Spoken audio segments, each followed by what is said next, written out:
ఈ ఉగ్రవాద సంస్థ లష్కర్-ఎ-తోయిబా అనుబంధ సంస్థ తప్ప మరొకటి కాదని, లష్కర్-ఎ-తోయిబా భారత్లో ముంబై ఉగ్రదాడులతో సహా అనేక ఇతర దాడులకు కారణమైందని స్పష్టంగా పేర్కొంది. ఒకవైపు ఐక్యరాజ్య సమితిలో టీఆర్ఎఫ్ నిషేధం కోసం భారత్ ప్రయత్నిస్తున్న సమయంలో అమెరికా నుంచి ఈ తరహా ప్రకటన రావడం ఇండియాకు అదనపు బలాన్నిస్తోంది. పాక్ ఉగ్రవాద అవతారాన్ని ప్రపంచం ముందు నిలబెట్టినట్టయింది. భారత్ ఈ నిర్ణయాన్ని స్వాగతించగా పాకిస్తాన్ ఎప్పటి మాదిరిగానే దానిని ఖండించింది. ఉగ్రవాదంతో తమకు సంబంధం లేదని అమాయకత్వాన్ని ప్రదర్శించింది. ఆపరేషన్ సింధూర్ అనంతరం గత 2 నెలలుగా భారత్ పాకిస్తాన్ను ఏకాకిని చేసేందుకు ముమ్మరంగా ప్రయత్నిస్తోంది. ఉగ్రవాదాన్ని పెంచి పోషిస్తున్న పాక్ ఆగడాలను అంతర్జాతీయ వేదికలపైన ఎత్తి చూపుతోంది.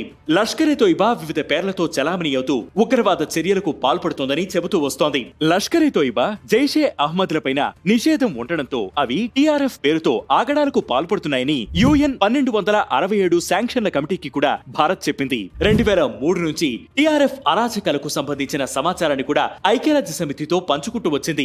ఈ నేపథ్యంలో యుఎస్ స్టేట్ డిపార్ట్మెంట్ టీఆర్ఎఫ్ ను విదేశీ ఉగ్రవాద సంస్థగా పేర్కొంది. టీఆర్ఎఫ్ పాకిస్తాన్ మద్దతుతో పనిచేస్తున్న ఉగ్రవాద సంస్థని, అది లష్కర్-ఎ-తోయిబాకు ప్రాక్సీ అని అమెరికా విదేశాంగ శాఖ మంత్రి మార్క్ రూబియో స్పష్టంగా ప్రకటించారు. అంతేకాదు, ఫెడరల్ రిజిస్టర్ లో ప్రకటించిన మరో నోటిఫికేషన్ లో పహల్గాం దాడులు సహా అనేక దాడులలో దాని పాత్ర ఉన్నట్లు ఆధార సహితంగా వెల్లడించిందని తెలిపారు. Resistance front, TRF, Kashmir resistance front పేరుతో లష్కరే దుశ్చర్యలకు పాల్పడుతోందని పేర్కొన్నారు. విదేశాంగ శాఖ మంత్రి జైశంకర్ ఈ ప్రకటనను సమర్థించారు. ఉగ్రవాదంపై సంయుక్త పోరులో భారత్, అమెరికాల పాత్రను ఇది ధృవీకరిస్తోందని పేర్కొన్నారు. అమెరికా విదేశాంగ మంత్రి రూబియో విదేశాంగ శాఖలను ఆయన అభినందించారు.